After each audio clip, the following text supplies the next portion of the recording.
Hi there, folks. This is Mitch Firestone with Precision Trading Labs in New York City.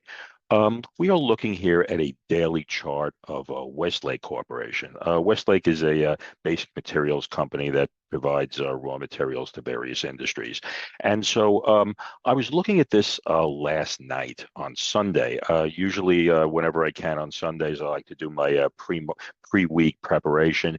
And part of that is I like to leaf through Barron's magazine. Um, Basically, what I'm trying to do is just look at symbols that I might not normally look at in my own watch list or in terms of my general activity. So anything that gets me to look at another symbol is a good thing.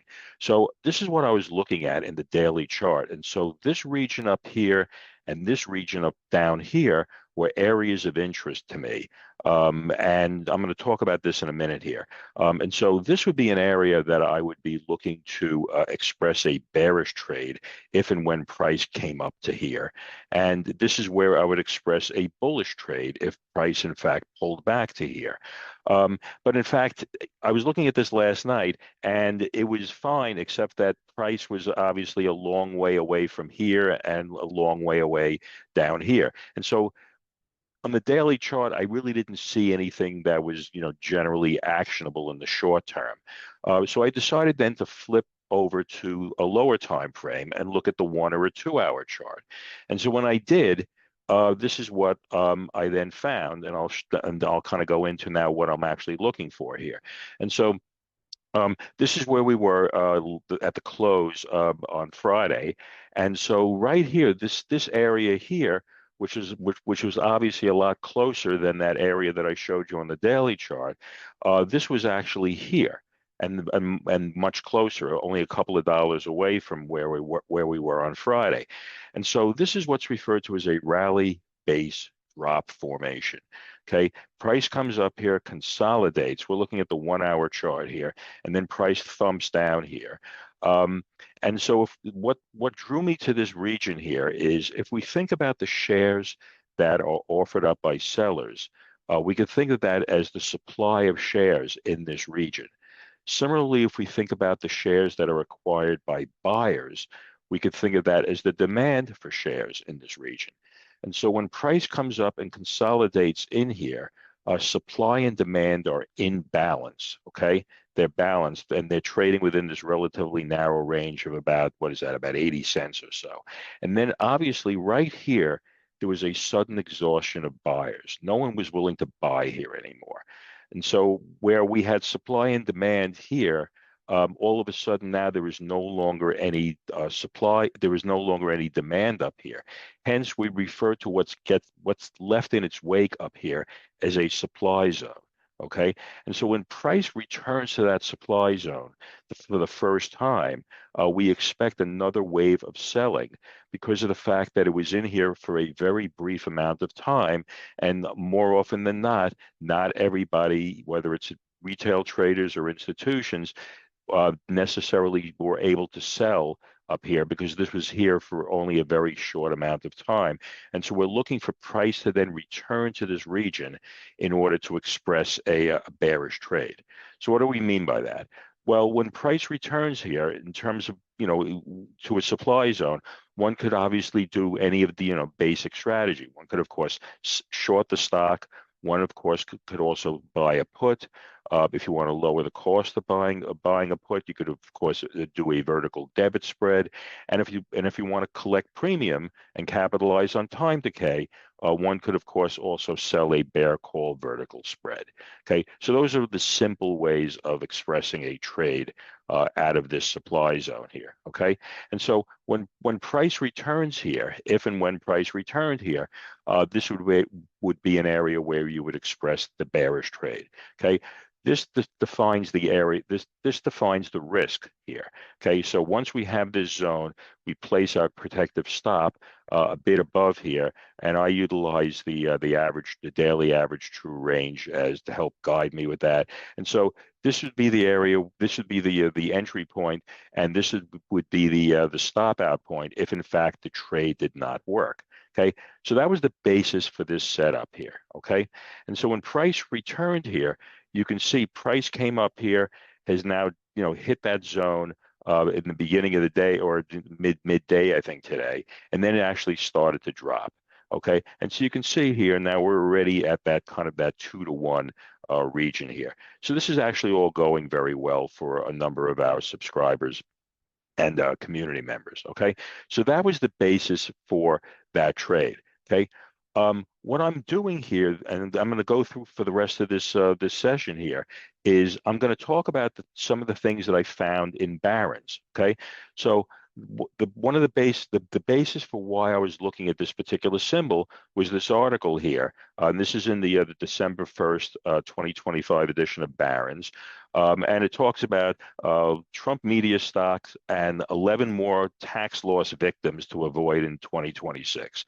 So what do they mean by until in 2026? So what do they mean by that? Well, obviously, these are stocks that was talked about in this article that have been really poorly performing this year, and so they're ripe for tax loss harvesting in order to offset gains. Okay, and so that's there was about a dozen stocks here, and they talked about, these are ones that if you're going to go bargain hunting, don't go bargain hunting while it's still 2025 and people are going to sell, because more often than not, you're probably going to see another wave down for a number of these symbols. So that was the thesis for this particular article. And so that's why I was looking at this thing here. All right. So again, these zones were far apart, but on the other hand, this happened to be that nearby supply zone there, and so that's why a bunch of us got into this trade. Okay. So that's the basis for this. For this. So what I'm going to do is I'm going to flip through a whole bunch of other symbols that were mentioned both in this article as well as a few other articles in Barron's, and I'll talk about the basis for for some high probability setups that I found. Before I do that, though, the usual disclaimer. Precision Trading Labs, we are neither money managers nor financial advisors, and everything I'm about to talk about is for information and educational purposes only. All right, so that's what I'm going to do here. So let me flip through some of the other symbols that were mentioned in this article, and we'll see we'll show you what I found here. All right, so here was Bath and Body Works here.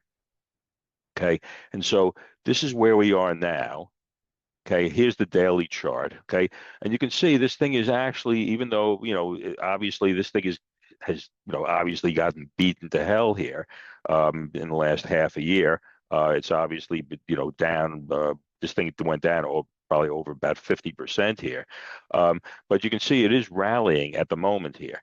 And so, if in fact it comes up to here, okay, this is another one of those supply zones that I just described in Westlake Corporation. Okay, and so the way this trade would look would be, okay, when price comes up to 2175, okay, this is where we would express a bearish trade. Okay, so here's our entry, and then our stop out point would be here.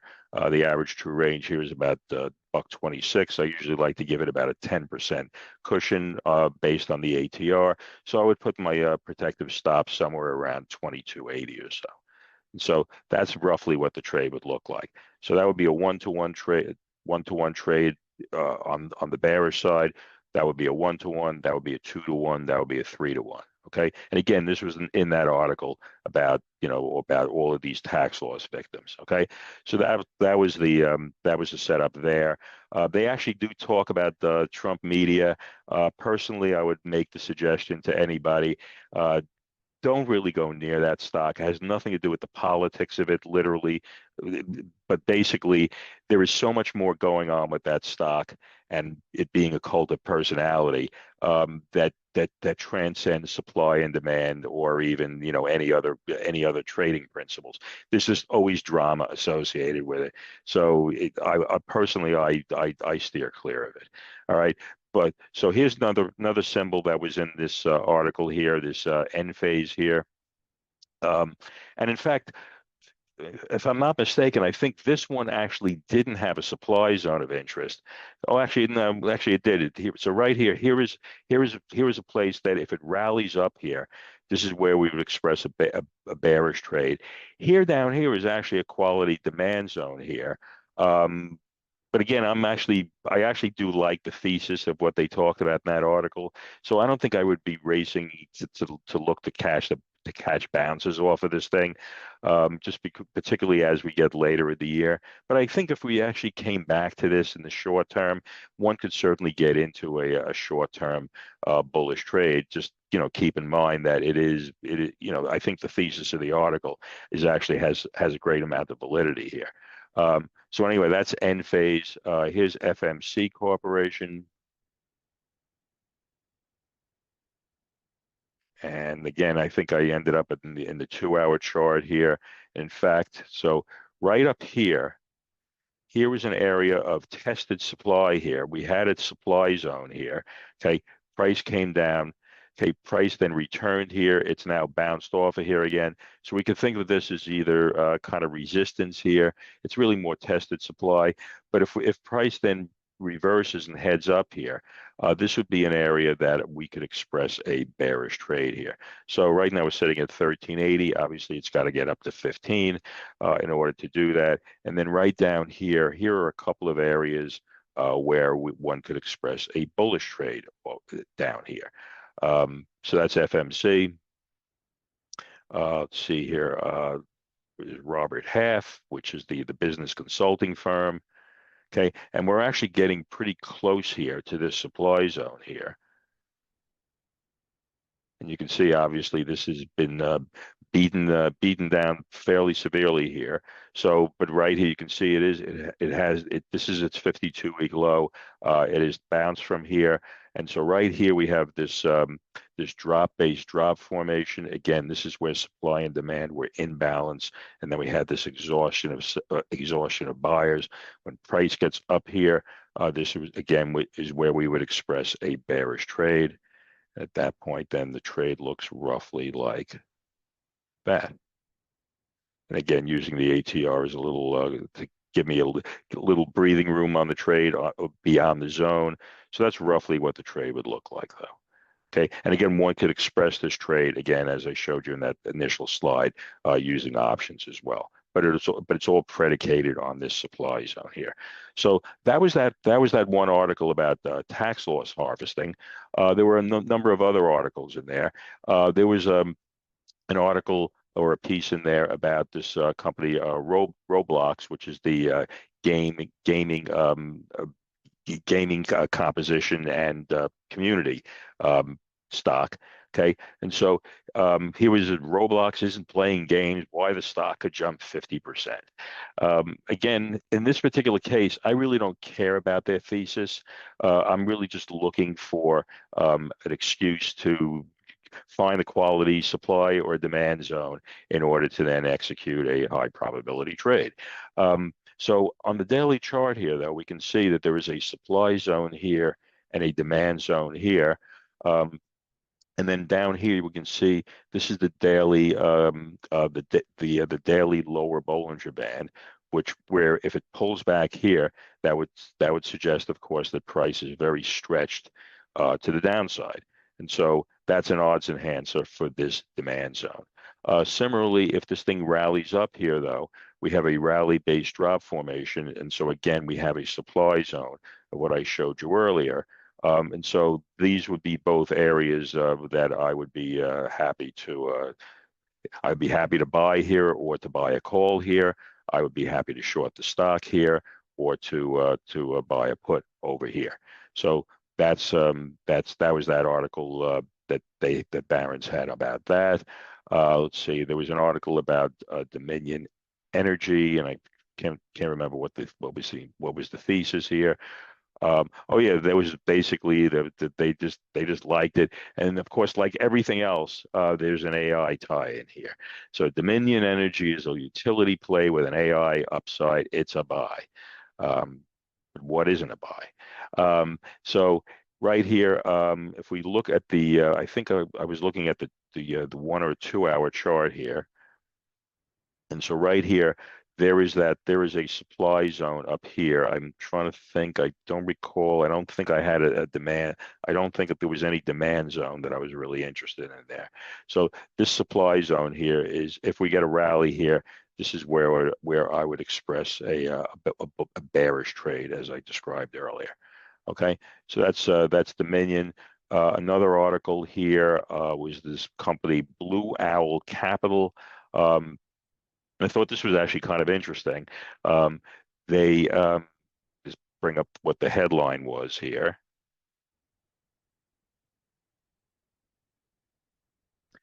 Oh, maybe I put it in the 1 hour chart. But I think basically the company has actually not been doing very well. And I think what they talked about, yes, it's Blue Owl's having a rough year. Its co-CEO says investors' fears are ungrounded.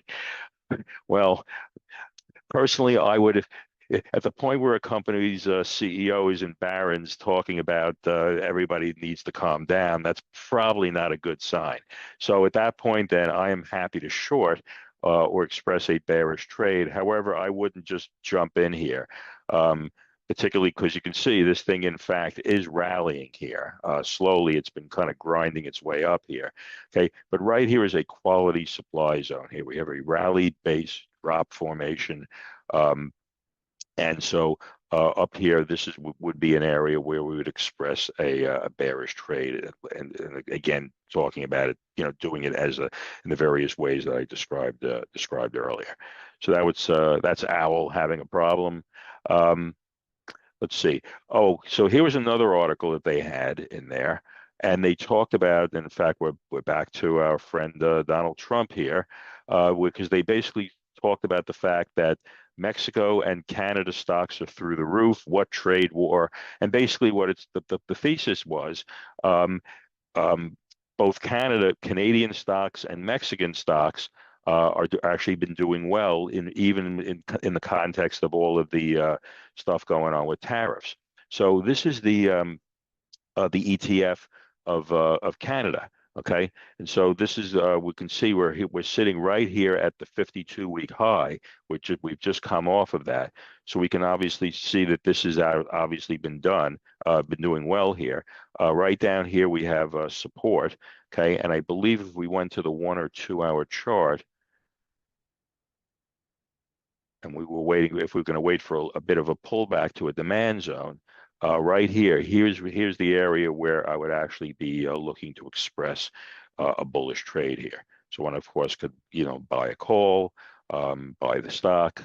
Okay, so right here we'd be looking for about a little less than a $2 pullback from 52 down to about 50.50, and this is where we'd express a bullish trade out of here.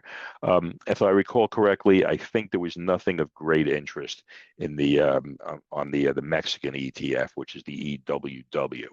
There was nothing interesting there, but for the Canadian one there was, and we can see there's reasonable liquidity on this. There's 1.4 million shares that put up today, so it's a reasonable stock. It also has fairly liquid options. So that was there's that. And I think I will finish off here. There was also a piece about DuPont. Okay, so here it is, DuPont, and the article, the thesis was DuPont can become a compounder. Why the stock could gain 20%. So you can see right here, prices now come up to a supply zone here, and we have not decided. We decided we weren't going to short this thing because of the fact that it's sitting right at its 52-week high, and oftentimes, it could bounce off of here. On the other hand, it could just kind of drive through like a knife through butter at the 52-week high, which sometimes happens. So we're actually not racing to get into that at this point. On the other hand, if it does get pushed down, this would be the area of interest that we would be looking probably to buy here. So this would actually be, you'd obviously have to be pretty, somewhat patient here, because this would be a drop from about 40 to 35 or so. Okay, so that's about like a 12% drop here. So that would actually be a fairly substantial pullback here. But right here, this area of interest in here, you can see price rocketed out of here. This was an exhaustion of sellers here, and so there's a demand zone sitting right back here, and this actually represents probably an institutional level, because if you change this into a weekly chart, this is probably a weekly demand zone here. Okay, and so this would be the area that we would be looking to express a bullish trade. So that's it for the setups. Before I go here, if you subscribe to our channel, you can be kept informed about when I'll be doing these sessions. Also, if you look at the pinned content right below this video, you will see a link both to the table of contents of Barron, so you can see, what the general titles of the articles and subjects are that I've been covering here are, and as well as you'll find a link to the introductory video that I had done when I started the series, where I talk a little bit more about about my review of Barron's, and also continue to talk about the supply and demand concept, which is the basis for our trades at Precision Trading Labs. So at any rate, that's what I got. Thank you for joining me here. I appreciate your time, and I will see you next time. Take care. Bye-bye.